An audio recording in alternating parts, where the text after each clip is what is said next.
नमस्कार, news capital express देख रहे हैं आप। मैं हूं आपके साथ गुंजन। बुलेटिन की शुरुआत करेंगे बड़ी खबर के साथ। भोपाल से खबर है जहां पर अवधपुरी पुलिस की बड़ी कार्रवाई, अपहरण करके लूट करने वाले आरोपियों को गिरफ्तार किया गया है। महादेव सट्टा ऐप पर हारे थे आरोपी पैसा हारने से आरोपियों पर लाखों का कर्जा हुआ था। वहीं कर्ज को चुकता करने के लिए छात्र का अपहरण भी किया गया था। छात्र का अपहरण कर बता दें आपको कि 73,000 रुपए लूटे गए थे। रेलवे अधिकारी के वाहन का भी लूट का उपयोग किया गया था और 4 आरोपियों से पूछताछ और भी खुलासा होने की संभावना जताई जा रही है। सब अज्ञात है, उनका नाम मत बताना, जो भी है नाम मत बताना। हाँ। वैसे तो प्रेस में तो गलत दे दिया, तो नाम मैंने मना करा था। नहीं तो ये क्या कहते हैं, अभी पीछे खड़ा तो नाम बताने के वो उसमें चारों ही ये गेम खेलते थे और चारों की पुरानी इसमें जान पहचान है। और इसमें महादेव जो ऐप था, बुकी ऐप है, उसको ये खेलते थे। और 99 क्लब ये लोग उस दिन तो जितना भी इन्होंने लिया था बहुत, हाँ, वो पूरा हार गए थे। इसके पहले से भी ये खेल रहे हैं और शुरुआत में जो कि होता है, शुरू में ये जीतते गए, बाद में ये हारते गए, इस चक्रव्यूह में फंस गए। इसी के लिए इन्होंने उन पैसों को वो करने के लिए कि भरपाई हो जाए, इन्होंने ये साजिश रची और इस अपराध को अंजाम दिया। वो अभी हमारी तो ये खेल चुके हैं, क्योंकि पैसा इन्होंने उस दूसरे अकाउंट में चले गए, गया, उसके संबंध में दिमाग ही अपनी। संजय ऐसे आओ, थोड़ा सा यहाँ तक आ जाओ ना, चुटकू पुटको को आगे कर दो।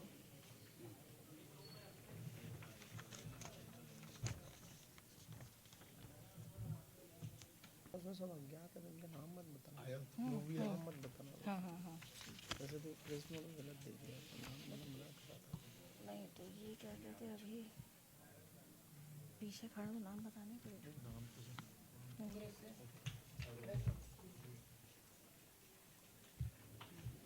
इसको सही कराओ ना इसका। और चलो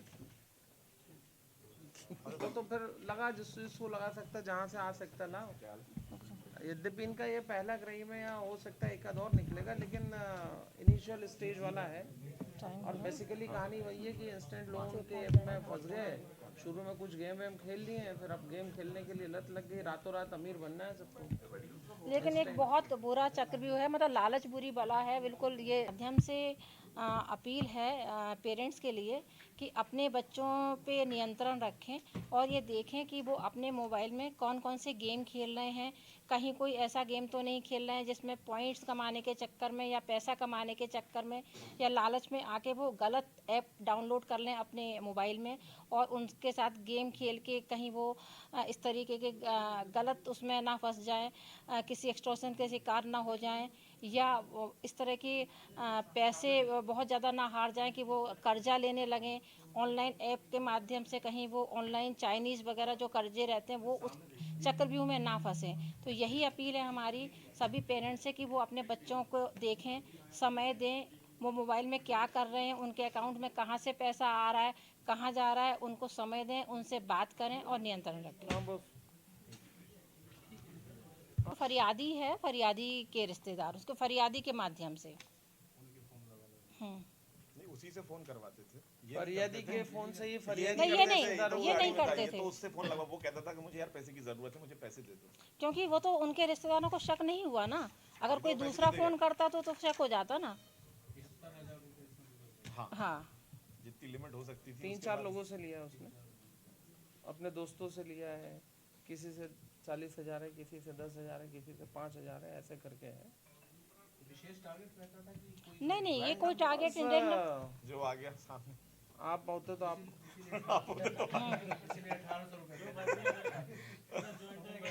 मतलब उनको तो ये भी नहीं पता ना कि अकाउंट में कितना पैसा। गर्लफ्रेंड का क्या रोल है इसमें? हाँ, है क्या? नहीं कुछ नहीं, ये तो ये हारे ही हैं। इनसे जब मैंने पूछताछ ये की, उसी रात में हार गए थे, उतना खेल गए जितना लिए नहीं, गर्लफ्रेंड को मत बदनाम करो, गर्लफ्रेंड का कोई रोल नहीं है। ये जो हमारी टीम की हाँ, पढ़ लिख रहा है अभी। टीम की विशेष भूमिका रही है इसमें। हमारे additional DCP Mahavir Mujalde ACP Deepak Nayak है, निरीक्षक अवधपुरी जो है रोशनलाल भारती, थाना प्रभारी हैं जो, उप निरीक्षक संजय कुमार सिंह, नरवर सिंह राजपूत, उप निरीक्षक संतोष रघुवंशी जो थाना अयोध्या नगर में है अभी, लेकिन इन्होंने जो हमने टीम बनाया था उसमें इनको शामिल किया गया था, और ASI Prem Singh Thakur, ASI Devendra Singh, ASI Ajay Singh, प्रधान आरक्षक आशीष भार्गव, प्रधान आरक्षक शेखर त्यागी, थाना गोविंदपुरा का है, आरक्षक ब्रजलाल उइके, आरक्षक अहिवरन, आरक्षक सतीश गुर्जर, आरक्षक विनय सांकरे, महिला आरक्षक कामना धावरे, महिला आरक्षक राखी तोमर, महिला आरक्षक पूजा सहरिया, आरक्षक अविनाश, आरक्षक सुभाष पटेल, आरक्षक प्रेम सिंह मीणा, मुकेश पटेल आरक्षक आकाश और आरक्षक दीपक साइबर टीम के मेंबर हैं ये। बाकी हमारी ये मीडिया के माध्यम से ये अपील है कि जो भी माता पिता हैं अपने बच्चों पे विशेष ध्यान दें कि बच्चे क्या खेल रहे हैं, कौन सा गेम खेल रहे हैं, कितना पैसा उनके अकाउंट में आ रहा है, कितना पैसा जा रहा है। इस पे ये नई पीढ़ी को बहुत ज़्यादा इस पे नियंत्रण में रखने की गुजारिश है। 4 आरोपी पकड़े गए हैं अवधपुरी इलाके में लूट और अपहरण के मामले में, क्या बात है? हाँ, ये दिनांक 26 तारीख की रात का घटनाक्रम है। इसमें एक स्टूडेंट जा रहा था और उसको कार सवार जो 4 लड़के थे उन्होंने उसको एड्रेस पूछने के बहाने अपनी कार में बिठाया और उसको किडनैप करके ले गए। रास्ते में उसके पास जो पैसे थे, जो उसके अकाउंट में पैसे थे, वो मोबाइल के माध्यम से उन्होंने अपने अकाउंट में जो एक गेम खेलते थे उस आईडी पे ट्रांसफ़र कराए। जब उसके पैसे ख़त्म हो गए इसके बाद उनके जो दोस्त थे और उनके जो परिचित और रिश्तेदार वगैरह थे उनको फ़ोन लगवा के उस के अकाउंट में पैसे बुलवाए, जो कि इसका आवेदक है इस घटनाक्रम का, और उस आवेदक से जो उस आईडी पे जहाँ पे ये गेम खेलते थे आरोपी, उस आईडी पे पैसे ट्रांसफ़र कराए। लगभग 4-5 घंटे तक इस फरियादी को ये लोग घुमाते रहे और इसके बाद इसको छोड़ के चले गए। इसमें हमारी टीम को जब ये रिपोर्ट हुई तो हमारे पास कुछ भी इसमें वो नहीं था कि कौन सी गाड़ी थी, कौन से आरोपी थे, सिर्फ एक जो पैसा ट्रांसफ़र हुआ था उसकी डिटेल थी हमारे पास। उस डिटेल से जो हम लोगों ने पता किया तो उसमें कुछ अकाउंट्स आए, उसमें बैंक से डिटेल ली गई तो कुछ पैसा है जिन अकाउंट में गया है वो राजस्थान के उनके नंबर ट्रेस हुए हैं, और इसके साथ ही जब इसमें कौन सी गाड़ी यूज़ हुई है उसके गाड़ी का जो पीछे का नंबर आगे का नंबर था उनको चेंज किया गया था, उसको ब्लैक टेप से कुछ उसमें चेंज करके टेम्परिंग करके उसको अलग नंबर दिए गए थे। इसके बाद तकनीकी साक्ष्यों के आधार पे उस गाड़ी को हम लोगों ने डिटेक्ट किया, कई कॉम्बिनेशन बनाए उनके नंबर के, और इसके बाद जो एक है वाइट कलर की आर्टिगा हम लोगों ने डिटेक्ट की।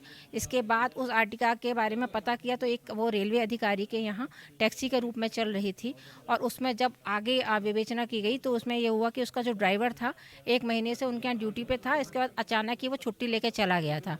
इसके बाद उसका जब पता किया गया फिर उस ड्राइवर को पकड़ा गया। ड्राइवर के पकड़ने के बाद उसके जो 3 साथी और थे उनको भी पकड़ा गया, उनसे पूछताछ की गई तो उसमें यही सामने आया कि ये लोग जो एक गेम खेला करते थे उसमें ये पैसे हार गए थे, और इसमें उन पैसे हारने के बाद कुछ उन्होंने ऑनलाइन ऐप से कुछ कर्जा भी लिया था। जब बहुत ज़्यादा कर्जा होने के बाद इन्होंने एक ये स्ट्रेटजी बनाई ये अपराध करने की, जिसका ख्याल उनको जो इंस्टाग्राम की एक रील थी उसके माध्यम से आया और उन्होंने इसको टारगेट किया फरियादी को, और इस तरह से अपनी घटना को अंजाम दिया।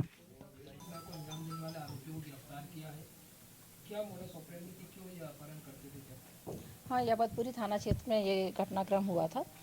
ये दिनांक 26 की रात की बात है। ये लोग जो आरोपी हैं ये ऑनलाइन जो गेम है वो खेला करते थे, ऑनलाइन जो सट्टा का गेम है उसमें इन्होंने काफ़ी राशि हार गए थे।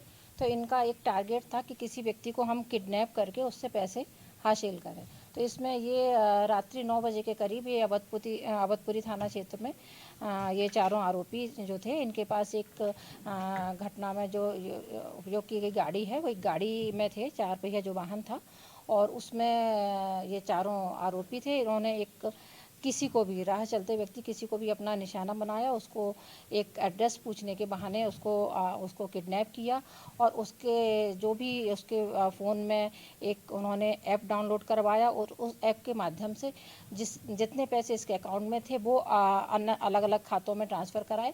और इसके पैसे ख़त्म होने के बाद जो इसके दोस्त वगैरह थे और बाकी जो भी जान पहचान के लोग थे उनके अकाउंट से इसके अकाउंट में पैसा ट्रांसफ़र करा के वो भी अपने खातों में ट्रांसफ़र कराया। और इसमें जो इसके बाद इसको जब इसका पूरा पैसा ख़त्म हो गया, इनकी एक लिमिट ख़त्म हो गई, इसके बाद इसको छोड़ दिया।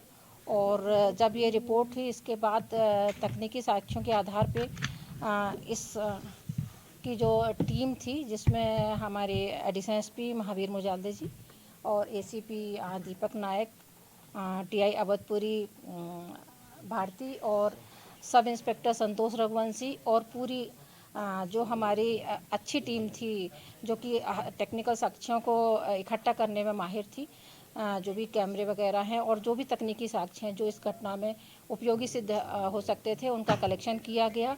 इसमें लगभग 5-6 दिन तक पूरी टीम रात दिन मेहनत की और क्योंकि इसमें ना हमें गाड़ी ज्ञात थी, ना हमें मोबाइल नंबर ज्ञात थे और विभिन्न जो अकाउंट में पैसा गया था वो भी कुछ डमी अकाउंट थे, उनकी पूरी एनालिसिस करके बैंक से डिटेल लेके और फिर घटना में प्रयुक्त गाड़ी का नंबर जो है वो आया तो उसमें भी उनको गाड़ी का नंबर को चेंज किया गया था। जो MP 04 था उसको 0 को 8 किया गया था। कुछ नंबरों का उन्होंने ब्लैक जो टेप होता है उसको लगाया गया था, जैसे नंबर उनके छुप गए थे और दूसरे नंबर उसमें दर्शित हो रहे थे।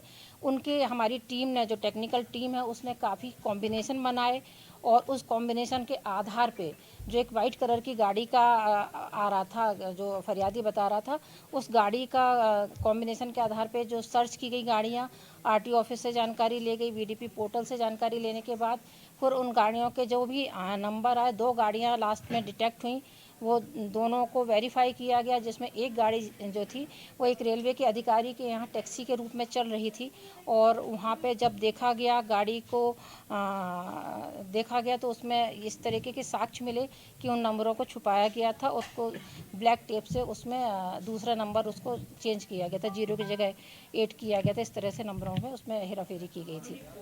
वहाँ पे पट्टी बांध दी गई थी, उसको डरा धमका के फरियादी से उस ऐप को ये लोग यूज़ कर रहे थे। इसके बाद में अनइंस्टॉल भी कर दिया गया वो ऐप। उसी के मोबाइल हाँ।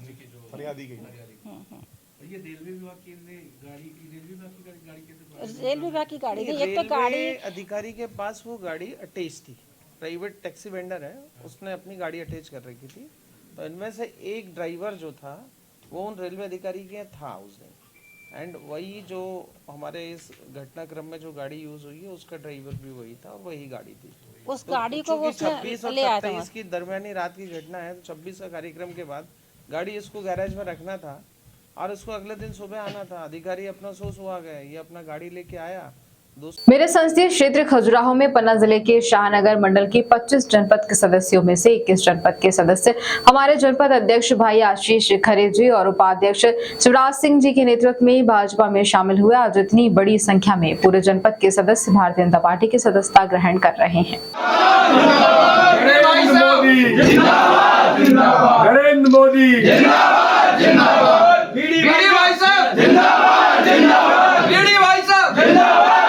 मजबूती मिलेगी क्षेत्र को।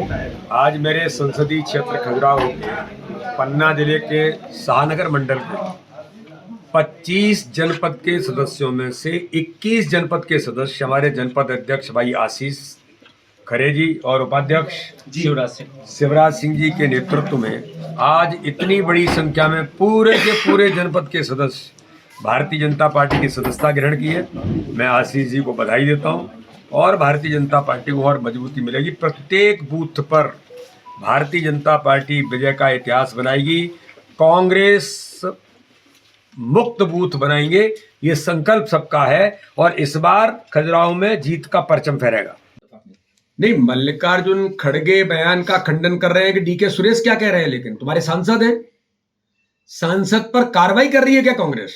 केवल बयान की आलोचना करना या बयान से अपने आप को पीछे हटा लेना, उसके खिलाफ क्या कांग्रेस, क्या राष्ट्रीय अध्यक्ष कांग्रेस क्या कार्रवाई करेंगे? देश ये जानना चाहता है। ये तोड़ने का ये जो कांग्रेस का चरित्र है, फूट डालो राज करो, ये इसका परिचायक है। कांग्रेस फूट डालो राज करो की नीति के साथ ये बयान उसका परिचायक है। कांग्रेस के सांसद और कांग्रेस के उप मुख्यमंत्री डीके शिव कुमार के वो भाई हैं और उनका इस प्रकार का बयान आना भारत की एकता और अखंडता पर प्रहार है। आज ये चरितार्थ करता है कि राहुल गांधी जो यात्रा निकाल रहे हैं, उस यात्रा का नाम रखते हो भारत जोड़ो। तो यही भारत जोड़ो है कि जो भारत को तोड़ने का काम कांग्रेस के सांसद कर रहे हैं। सोनिया गांधी को, राहुल गांधी को इस बात का जवाब देना चाहिए कि जो डीके सुरेश ने कहा है, क्या वो इस बात का समर्थन करते हैं? अन्यथा उन्हें देश से माफी मांगनी चाहिए और डीके सुरेश के खिलाफ कांग्रेस को कड़ी से कड़ी कार्रवाई करनी चाहिए। हालांकि मल्लिकार्जुन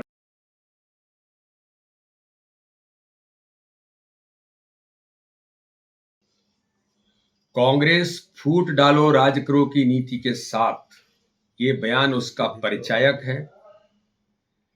कांग्रेस के सांसद और कांग्रेस के उप मुख्यमंत्री डीके शिव कुमार के वो भाई हैं और उनका इस प्रकार का बयान आना भारत की एकता और अखंडता पर प्रहार है। आज ये चरितार्थ करता है कि राहुल गांधी जो यात्रा निकाल रहे हैं, उस यात्रा का नाम रखते हो भारत जोड़ो। तो यही भारत जोड़ो है कि जो भारत को तोड़ने का काम कांग्रेस के सांसद कर रहे हैं। सोनिया गांधी को, राहुल गांधी को इस बात का जवाब देना चाहिए कि जो डीके सुरेश ने कहा है, क्या वो इस बात का समर्थन करते हैं? अन्यथा उन्हें देश से माफी मांगनी चाहिए और डीके सुरेश के खिलाफ कांग्रेस को कड़ी से कड़ी कार्रवाई करनी चाहिए। हालांकि मल्लिकार्जुन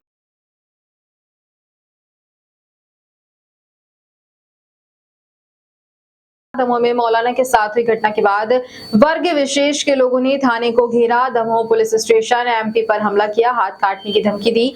मौलवी के साथ स्थानीय मामूली घटनाओं का इस्तेमाल करते हुए वरिष्ठ अधिकारियों के साथ मारपीट की। भीड़ वास्तव में गौमांस तस्करों द्वारा अवैध गो हत्यारों पर कार्रवाई और करोड़ों की गौमांस उद्योग को नष्ट करने का बदला लेने के लिए जुटाई गई थी। क्या होगा समाधान बड़ा बताइए, होगा क्या समाधान?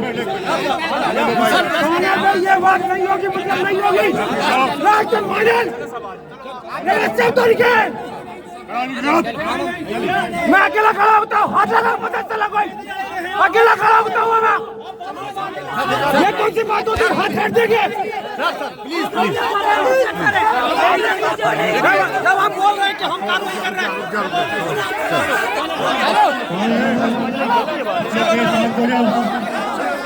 खाने के गरिमा से मिला क्या आप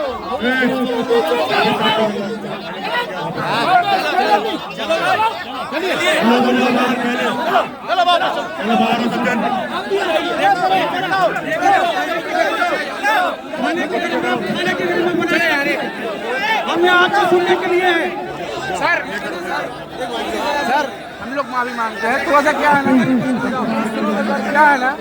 आप हम समझ सकते हैं क्या है ना, बोलेंगे पड़ेगा।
सर, जो घटना दमोह में घटित हुई थी उसको लेकर मुख्यमंत्री ने ट्वीट किया है, उन्होंने मतलब इसमें कड़ी कार्रवाई की बात की, अभी तक क्या कार्रवाई? परसों के दिन एक सामान्य सा विवाद हुआ था जिसमें लल्लू शर्मा और उसके साथियों के द्वारा अंसार खान जो कि सिलाई का काम करते हैं उनके दुकान पे सिलाई के कपड़े लेने या समय पर नहीं देने की बात को लेकर विवाद हुआ था। इसी विवाद के चलते बीच बचाव में संबंधित वहीं पास की मस्जिद के हाफिज साहब भी पहुंच गए थे। तो आरोपीगण लल्लू शर्मा और उसके साथियों के द्वारा हाफिज साहब के साथ कॉलर पकड़ के बदतमीजी कर दी गई थी। इस कारण समुदाय विशेष के लोग थाने पर एकत्रित हुए थे। यद्यपि अंसार खान की रिपोर्ट पर थाने पर अपराध पंजीबद्ध कर लिया गया था। 2 आरोपियों को उसमें गिरफ्तारी की जा चुकी थी, लेकिन चूँकि भीड़ काफ़ी हो गई थी, इन्हीं भीड़ में से लोगों के द्वारा मांग की जा रही थी कि उन्हें 2 घंटे के अंदर गिरफ्तार किया जाए, उनके घर पर बुलडोजर चलाया जाए। इन तमाम प्रकार की मांगे जो कि तुरंत किया जाना आवश्यक नहीं था। इस संबंध में हमारे द्वारा पुलिस के द्वारा निरंतर उनको आश्वासन दिया जाता रहा है कि आपकी प्रथम सूचना रिपोर्ट हो गई है। 2 आरोपी भी अभिरक्षा में ले लिए गए हैं। बाकी आरोपियों को भी हम विदिन 24 आवर हम अरेस्टिंग कर लेंगे। इस संबंध में हाफिज साहब जो थाने पर आए थे उनके द्वारा भी पब्लिक को समझाया गया, लेकिन उन्हीं में से कोई 30-40 उद्दंड लोग थे जिनके द्वारा तमाशा किया गया, नारेबाजी की गई। और इसी बीच एक अकरम राइन नामक व्यक्ति के द्वारा जो कि पहले तो यह बोल रहा था कि भाई सभी लोग वापस चले जाएं, 24 घंटे में पुलिस अन्य आरोपी गिरफ्तार कर लेगी।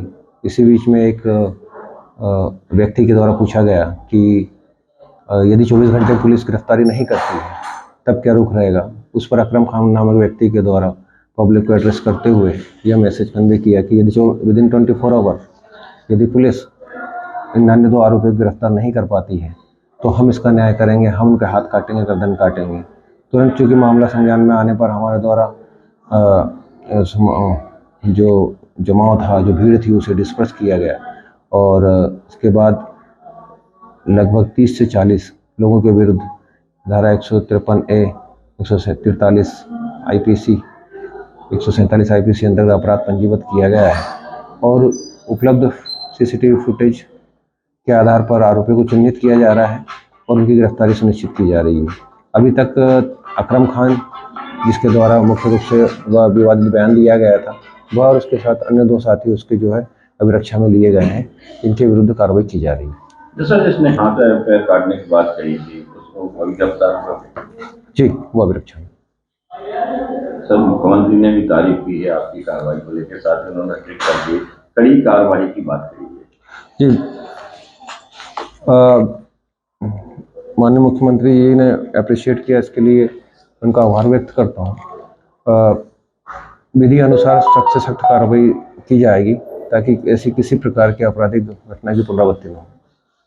लायंस क्लब भोपाल ग्रामीण की ओर से भोपाल सीहोर फंदा रोड स्थित एक निजी गार्डन में फर्स्ट इंस्टॉलेशन सेरेमनी प्रतिष्ठा का आयोजन किया गया, जिसमें लायंस क्लब भोपाल ग्रामीण के अध्यक्ष लायंस आजाद एवं उनकी पूरी टीम उपस्थित रही। इसमें मुख्य अतिथि के रूप में MJF lions TP Singh Johar, district governor एवं guest of honour MJF lions doctor Ajay Gupta, Manish Shah, Praveen Vashishtha और MJF लायंस शरद मेहता उपस्थित रहे।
रहना चाहिए।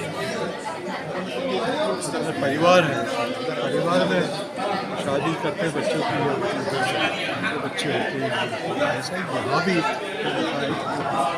ये संस्था है, इसको ग्रोथ होती रहना चाहिए, बढ़ते जाना चाहिए। कभी कुछ क्लब बंद भी होते हैं, इस कारण से हम अपनी उन्नति अच्छे से कर सकते हैं। ये एक इस एरिया में क्लब नहीं था, हमने भोपाल ग्रामीण के नाम से ये क्लब बना है,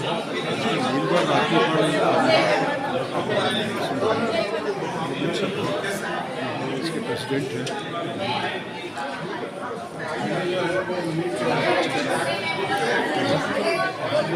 गाइडिंग लाइन है, समय समय पर सलाह देते हैं, क्लब सुचारू रूप से संचालित करते हैं।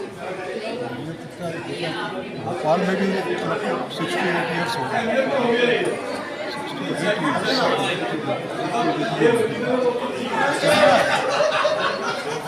आजाद जी प्रेसिडेंट बने। आज जो अध्यक्ष पद का गरिमामय पद ग्रहण किया आपने, आगे क्या रणनीति रहेगी? आगे सामाजिक कार्य करेंगे हम और इस क्लब को नई ऊंचाइयों तक ले जाएंगे। आदरणीय BC जैन साहब की उपस्थिति में और हमारे चाचा इधर आइए ना, ये हमारे वाइस प्रेसिडेंट करावत खान जी, उनकी उपस्थिति में सामाजिक कार्य अभी तक एकदम नया कार्यक्रम आप करेंगे, आप क्लब के माध्यम से काम करेंगे, समाज सेवा का काम करेंगे। अभी तक राजनीतिक क्षेत्र में आपने काम किया, अब कैसा अनुभव करेंगे? अब आज जब कार्यक्रम में शामिल हुए तब कैसा अनुभव हुआ? बहुत अच्छा अनुभव हुआ। सभी वरिष्ठ लोग आए, उनका सभी को बहुत बहुत धन्यवाद जो पधारे। ठीक है, आज संस्थापन कराने का मुझे मौका मिला। सबसे अच्छी बात यह है कि इस पूरे उनके 22 मेंबर में सारे के सारे जो मेंबर हैं सब 30 साल से कम उम्र के युवा हैं, बहुत एनर्जी से भरे हुए हैं और हम लोग चाहते हैं कि ऐसी एनर्जी से भरे हुए लोग हमारे लायंस संस्था में आए। और क्योंकि क्या होता है, जितने नए लोग रहते हैं ये नए विचार लेकर आते हैं, साथ में एनर्जी भी लेके आते हैं और उसके कारण हमारा जो ऑर्गेनाइजेशन है और हमारा डिस्ट्रिक्ट काफ़ी फायदा। अपना नाम बताइए। मैं लॉयन मनीष सेनानी, लायंस क्लब भोपाल क्लासिक का मेंबर। आज जो यहाँ पे कार्यक्रम हो रहा है, अपने नए पदाधिकारी आए हैं, नया कार्यभार भी दिया है। हमारा ये नया क्लब बन रहा है, 123वां क्लब है डिस्ट्रिक्ट का, जिसकी संस्थापन विधि चल रही है। ये क्लब अभी 3 जनवरी को इंस्टॉल हमें मान्यता प्राप्त हुई है इसे लायंस इंटरनेशनल से, जिसकी एक संस्था लायंस इंडिया भी है जी। इसमें अध्यक्ष इसमें अध्यक्ष लाइन आज़ाद मेवाड़ा जी 20 मेंबर्स के साथ अध्यक्षता ग्रहण कर रहे हैं। इसमें बाहर से भी पदाधिकारी बाहर से यहाँ से बैतूल से PDS बग्गा साहब आए हैं जो हमारे MJF हैं और गवर्नर रह चुके हैं, 5 डिस्ट्रिक्ट गवर्नर हैं। साथ में लाइन शरद मेहता जी जो मल्टीपल काउंसिल सेक्रेटरी रह चुके हैं। इसके साथ साथ हमारे खुद के डिस्ट्रिक्ट भोपाल से ही मल्टीपल काउंसिल चेयरपर्सन और सबसे पुराने क्लब भोपाल के लाइन परमानंद राठी जी भी आए हैं और हमारे डिस्ट्रिक्ट गवर्नर लाइन JPS जो इस वर्ष के डिस्ट्रिक्ट गवर्नर हैं जी। आने वाले समय में और भी कार्यक्रम होने वाले हैं जी, और अभी हम 5 क्लब इस वर्ष बना रहे हैं। इससे हमारा जो मेन उद्देश्य है, जिस तरीके से आर्मी बॉर्डर पे लड़ रही है, देश की जो अंदर की ज़रूरतें हैं जिन्हें हर जन जन तक बात पहुँचे, जन जन की सेवा की जा सके, मानवता की सेवा की जा सके, उस मानवता की सेवा के लिए हम अपने आप को प्रतिबद्ध मानते हैं कि हाँ हमें ये सेवा करनी है। और पूरे लाइन साथी 15 लाख साथी हैं हम जो अपने वचन के अनुसार इस सेवा गतिविधियों को करते हैं, चाहे डायबिटीज़ पे। सर, जो घटना दमोह में घटित हुई थी उसको लेकर मुख्यमंत्री ने ट्वीट किया है, उन्होंने मतलब इसमें कड़ी कार्रवाई की बात की। अभी तक क्या कार्रवाई? परसों के दिन एक सामान्य सा विवाद हुआ था जिसमें लल्लू शर्मा और उसके साथियों के द्वारा अंसार खान जो कि सिलाई का काम करते हैं उनके दुकान पे सिलाई के कपड़े लेने या समय पर नहीं देने की बात को लेकर विवाद हुआ था। इसी विवाद के चलते बीच बचाव में संबंधित वहीं पास की मस्जिद के हाफिज साहब भी पहुंच गए थे। तो आरोपीगण लल्लू शर्मा और उसके साथियों के द्वारा हाफिज साहब के साथ कॉलर पकड़ के बदतमीजी कर दी गई थी। इस कारण समुदाय विशेष के लोग थाने पर एकत्रित हुए थे। यद्यपि अंसार खान की रिपोर्ट पर थाने पर अपराध पंजीबद्ध कर लिया गया था। 2 आरोपियों को उसमें गिरफ्तारी की जा चुकी थी, लेकिन चूँकि भीड़ काफ़ी हो गई थी, इन्हीं भीड़ में से लोगों के द्वारा मांग की जा रही थी कि उन्हें 2 घंटे के अंदर गिरफ्तार किया जाए, ये घर पर बुलडोजर चलाया जाए। इन तमाम प्रकार की मांगे जो कि तुरंत किया जाना आवश्यक नहीं था। इस संबंध में हमारे द्वारा पुलिस के द्वारा निरंतर उनको आश्वासन दिया जाता रहा है कि आपकी प्रथम सूचना रिपोर्ट हो गई है। 2 आरोपी भी अभिरक्षा में ले लिए गए हैं। बाकी आरोपियों को भी हम विदिन 24 आवर हम अरेस्टिंग कर लेंगे। इस संबंध में हाफिज साहब जो थाने पर आए थे उनके द्वारा भी पब्लिक को समझाया गया, लेकिन उन्हीं में से कोई 30-40 उद्दंड लोग थे जिनके द्वारा तमाशा किया गया, नरगल नारेबाजी की गई। और इसी बीच एक अकरम राइन नामक व्यक्ति के द्वारा जो कि पहले तो यह बोल रहा था कि भाई सभी लोग वापस चले जाएं, 24 घंटे में पुलिस अन्य आरोपी गिरफ्तार कर लेगी। इसी बीच में एक व्यक्ति के द्वारा पूछा गया कि यदि 24 घंटे पुलिस गिरफ्तारी नहीं करती है तब क्या रुख रहेगा। उस पर अकरम खान नामक व्यक्ति के द्वारा पब्लिक को एड्रेस करते हुए यह मैसेज कन्वे किया कि यदि विदिन 24 आवर यदि पुलिस इन अन्य 2 आरोपियों को गिरफ्तार नहीं कर पाती है तो हम इसका न्याय करेंगे, हम उनके हाथ काटेंगे, गर्दन काटेंगे। तुरंत चूँकि मामला संज्ञान में आने पर हमारे द्वारा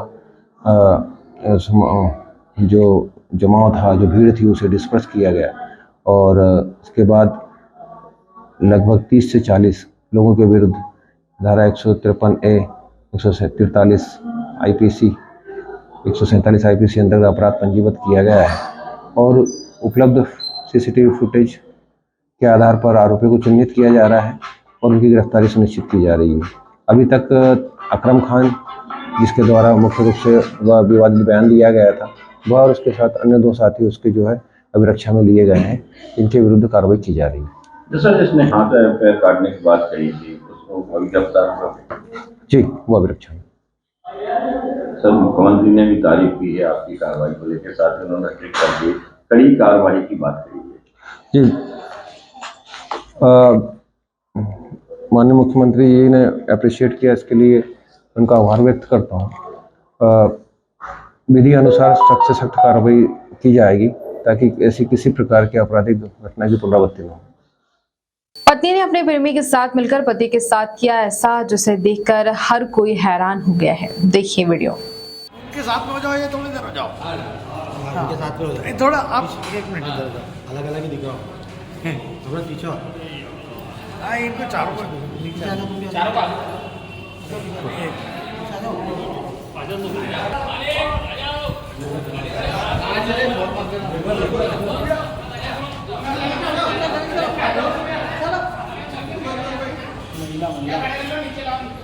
कि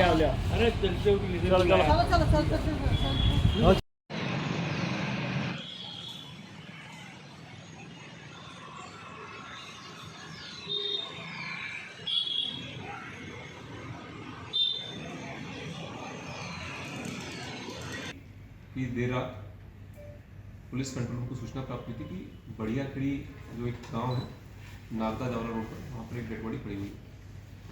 तो डायल 100 ने मौके पहुँच के डेड बॉडी की पीएम में उस बॉडी में स्टेबिंग वुंड्स पाए गए, चाकू से घुटने के जो निशान थे वो पाए गए। उसके बाद संदेह पैदा हुआ, टेक्निकल इंटेलिजेंस इकट्ठा किया, मृतक था उसके परिजन से बात की, मृतक से अंतिम समय मिलने वाले लोग कौन थे, साथ में लोग कौन थे, उन सबसे बात की।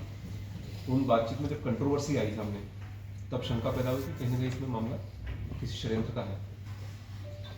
कॉलिंग नामक एक व्यक्ति से जो मणिपुर का रहने वाला है, उससे उसके घर आना जाना है, उससे कुछ इलीगल टाइप के रिलेशन सूचना में बताई गई। तो उसकी जब और पड़ताल तो उसमें चीज़ें स्वीकार की कि मृतक जो है वो उसको हम चाहते थे कि रास्ते से बॉडी को नीचे सड़क पर फेंका और गाड़ी के पिछले पहिए उस बॉडी को चढ़ा। तो जिस हालत में उनको बॉडी मिली थी ये लगा था पहले कि एक्सीडेंट हुई थी बाद में। तो इस टाइप से पूरे षड्यंत्र का खुलासा जो हमारी टीम में था ही नहीं। हमारे सामने इसकी सूचना एक्सीडेंट के रूप में आई थी, तो मर्डर का पता चलने के 6-7 घंटे में चीज़ें ट्रेस आउट हुई। ये पूरा घटनाक्रम मर्डर में मुख्यतः मृतक जो अकबर है उसकी पत्नी ने अपने प्रेमी मुश्ताक, कजिन शाहरुख और मुश्ताक के क्लीनर जितेंद्र के साथ मिलकर घटना को अंजाम दिया है। घटना में विवरण इस प्रकार है कि इन्होंने मृतक को बाइक से अपने ट्रक तक बुलवाया। ट्रक को पहले इन्होंने बढ़िया खिड़ी के पास खड़ा रखा था, ट्रक में व्यक्ति को बिठाया और उसके बाद चाकू की वार से तकिए से दबाकर उसकी मृत्यु कारित की। जब संदेह हुआ कि मृत्यु हुई नहीं है तो इन्होंने बॉडी को ट्रक से नीचे फेंका सड़क पर और ट्रक से कुचल दिया। सर उस दौरान कौन कौन उसमें शामिल था ट्रक के अंदर? इसमें अंदर जितेंद्र, शाहरुख और मुश्ताक तीनों ही थे। सर इनका क्या पहले से इरादा था कि इसको हत्या करने के बाद ट्रक से एक्सीडेंट दर्शाने का कोशिश? हाँ, ये प्लानिंग के तहत उन्होंने ट्रक खड़ा किया था। जितेंद्र को भेजा था कि आप उसको अकबर को लेके आइए। जितेंद्र अकबर को लेके आया और गाड़ी में जबरदस्ती इसको खींच के बिठाया और उसके बाद घटना को अंजाम दिया। ये हत्या की प्लानिंग किसने की थी?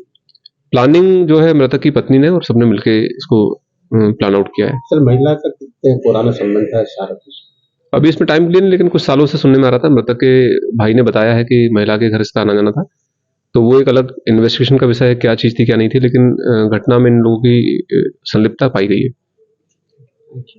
राष्ट्रीय अधिवेशन को लेकर बैठक संपन्न। भारतीय मानव अधिकार सहकार ट्रस्ट की धार जिला कार्यकारिणी की राष्ट्रीय अधिवेशन को लेकर बैठक का आयोजन नगर परिषद राजगढ़ के मीटिंग हॉल में की गई, जिसमें मुख्य अतिथि धार जिला अध्यक्ष श्री बल बहादुर सिंह राठौर, विशेष अतिथि जिला संरक्षक श्री बीजे उपाध्याय एवं अध्यक्ष जिला महामंत्री श्री सचिन सराफ मंचा सीन थे। अतिथि स्वागत के पश्चात तहसील अध्यक्ष महेश कुमार वर्मा ने प्रस्तावित कार्यक्रम की जानकारी दी। मानव अधिकार सहकार ट्रस्ट में स्वागत करें, वेलकम है।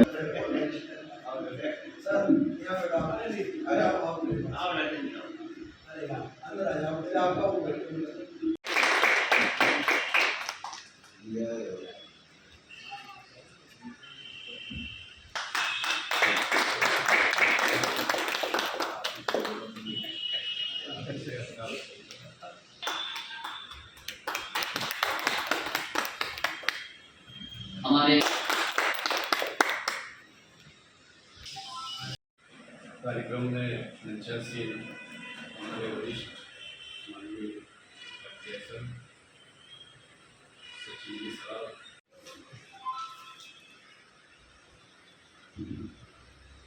सरदारपुर तहसील एवं धार जिला कार्यकारिणी द्वारा फरवरी माह के अंतिम सप्ताह में एक राष्ट्रीय अधिवेशन का आयोजन करना प्रस्तावित हुआ है और उसी की तैयारी के लिए हम लोग आज यहाँ पर सभी इकट्ठा हुए हैं।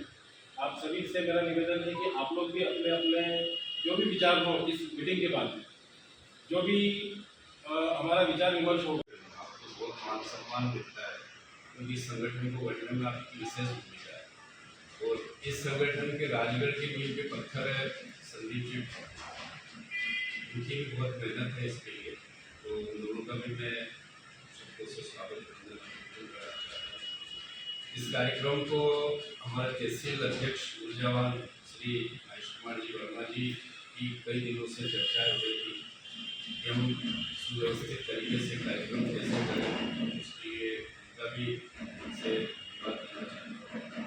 हमारे इस कार्यक्रम के तहसील अध्यक्ष जबलपुर के मड़ोताल थाना क्षेत्र के नक्षत्र नगर शांतिनाथ दिगंबर जैन मंदिर में 29 जनवरी की रात अज्ञात चोरों के द्वारा चोरी की घटना को अंजाम देते हुए मंदिर से मूर्तियां और 3 दान पेटियां चोरी की गई थी, जिसके बाद घटना का सीसीटीवी फुटेज भी सामने आया, जहां पुलिस के द्वारा मामले में जांच करते हुए एक आरोपी चोर को गिरफ्तार कर लिया गया। वहीं अन्य 2 आरोपी मामले में फरार हैं, जिनकी तलाश पुलिस के द्वारा लगातार की जा रही है। वहीं पुलिस ने चोरी की हुई 2 मूर्तियां 3 दान पेटियां चोर से बरामद कर ली है।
ये थाना माड़ोताल अंतर्गत जो नक्षत्र नगर है, वहाँ पर दिगंबर जैन मंदिर है। वहाँ पर 29 और 30 जनवरी की रात में एक चोरी हुई थी, जिसमें मंदिर से कुछ मूर्तियाँ और दान पात्र चोरी हुए थे। इसकी सूचना जब सुबह थाना माड़ोताल में दी गई तो इस जैन मंदिर में चोरी को गंभीरता से लेते हुए जो उप पुलिस अधीक्षक मुख्यालय भगत गोठरिया जी हैं, थाना प्रभारी माड़ोताल विपिन ताम्रकार जी, इनके द्वारा इसको गंभीरता से लिया गया और लगातार इसमें मेहनत की गई, जिसमें जो एक आरोपी है इसमें संतोष केवट, जो कि थाना माड़ोताल अंतर्गत अमखेरा में ही निवास करता है, उससे जब पूछताछ हुई तो उसने घटना को अपने 3 अन्य साथियों के साथ करना स्वीकारा और इसमें जो अन्य संतोष केवट की गिरफ्तारी हो चुकी है और उससे 2 मूर्तियां और 3 दान पात्र जो है बरामद हुए हैं। और इसमें अभी 3 अन्य आरोपी हैं जो वो अभी फरार हैं, जिसमें मोहम्मद अकील जो तिलवारा में निवास करता है, अजय गौड़ जो कि उज्जैन का है और कल्लू जो कि गाडरवारा नरसिंहपुर का है। इनके लिए भी अभी हमारी टीम्स लगी हुई हैं। मेन जो चीज़ें चोरी गई थी उसमें से मैक्सिमम जो है रिकवरी हो चुकी है। इसमें थाना प्रभारी माड़ोताल की उल्लेखनीय भूमिका रही है और जो उप निरीक्षक नीलेश पोरते हैं माड़ोताल के और साथ ही साथ जो भी पूरा स्टाफ है थाना माड़ोताल का, उन्होंने लगातार मेहनत करके काफ़ी कम समय में इसको डिटेक्ट किया है। पूरी घटना को किस प्रकार अंजाम दिया था? इसमें चूंकि ये 2 आरोपी जो हैं इस प्रकरण के, संतोष केवट और मोहम्मद अकील, इन्होंने 2022 में इसी क्षेत्र में एक और घटना को अंजाम दिया था, वो भी बड़ी चोरी थी जो कि डिटेक्ट हुई थी। तो इनको ये उस क्षेत्र से अच्छे से जो है वाकिफ़ थे, तो इसी तरीके से इन्होंने इस घटना को भी अंजाम दिया था। उसी संदेह के सिलसिले में इनसे पूछताछ हुई, जिसमें जो है ये डिटेक्शन हुआ है। मंदिर से भी क्या-क्या जो चुराए हुए थे, क्या-क्या जब्त हुए हैं? इसमें 2 जो मूर्तियां हैं वो जब्त हुई हैं और 3 दान पात्र जब्त हुए हैं अभी तक। कुल मशरूके की चूँकि ये अष्टधातु की कीमत तो नहीं, इनकी तो कीमत, चूँकि अष्टधातु की जो मूर्तियाँ उनकी जो बताते हैं कि कीमत नहीं आंकी जा सकती है, और मूर्तियाँ जो हैं भगवान की वो तो अमूल्य होती हैं, तो इसीलिए आई थिंक कीमत बताना ठीक नहीं है। दान पात्र में लगभग 70-80 हज़ार रकम थी जो भी रिकवर हुई है। जो अध्यक्ष जी हैं उन्होंने हमें समय रहते जो है सूचना दी और पूरा भरोसा जो है पुलिस पर रखा उन्होंने। जो भी 3-4 दिन डिटेक्शन में लगे, इसके लिए हम उनका भी धन्यवाद देना चाहेंगे और उनका करीब 1 साल से फरार चल रहा करण दांगी को भोपाल क्राइम ब्रांच टीम ने गिरफ्तार करने में सफलता हासिल कर ली है। आरोपी पर 3000 का इनाम घोषित हुआ था। अभी भी इस हत्याकांड के 2 और अन्य आरोपी फरार हैं। वहीं बता दें कि आरोपी ने कई राज्यों में फरारी काटी है। दरअसल 49 वर्षीय ताहिर खान अपनी 24 साल की चौथी पत्नी हुमा के साथ रहते थे। ताहिर खान प्रॉपर्टी ब्रोकर का काम करते थे। उनके साथ रह रही पत्नी हुमा जिला कोर्ट में वकालत करती हैं। घटना के दिन दोपहर में ताहिर बाथरूम में नहा रहे थे, तभी कोतवाली की चटोरी गली में रहने वाली उनकी दूसरे नंबर की पत्नी अंजुम अपने बड़े बेटे सिद्दीक और 5 लोगों के साथ उनके घर पहुंची। अंजुम ने हुमा के साथ डंडे से मारपीट करना शुरू कर दी। शोर सुनकर जब ताहिर बाथरूम से बाहर निकले तो अंजुम और उसका बेटा उनके विवाद करने लगे। विवाद ज्यादा बढ़ने पर पहले से कट्टा साथ लेकर आई अंजुम ने ताहिर पर गोली चला दी। गोली ताहिर के पेट और सीने के बीच में लगी, जिससे ताहिर की मौके पर ही दर्दनाक मौत हो गई थी। सर, एक हत्या के आरोपी को गिरफ्तार करा जो पिछले 1 साल से फरार बताया जा रहा था। जी हाँ, विगत वर्ष 23 फरवरी 2023 को थाना अशोका गार्डन क्षेत्र के मयूर विहार कॉलोनी में ताहिर नाम के एक व्यक्ति की उन्हीं के परिजन, जिसमें एक महिला अंजुम और उनके एक रिश्तेदार सिद्दीक, नईम तथा 3 अन्य व्यक्ति जिनको उस समय नामजद नहीं हो पाए थे, उन्होंने घर में घुस के गोली मार के हत्या कर दी थी और प्रॉपर्टी का इनके बीच में विवाद था। घटना करने के बाद 3 आरोपी तत्काल गिरफ्तार हो गए थे और 3 अन्य आरोपी उनकी आइडेंटिफिकेशन उस समय नहीं हो पाई थी।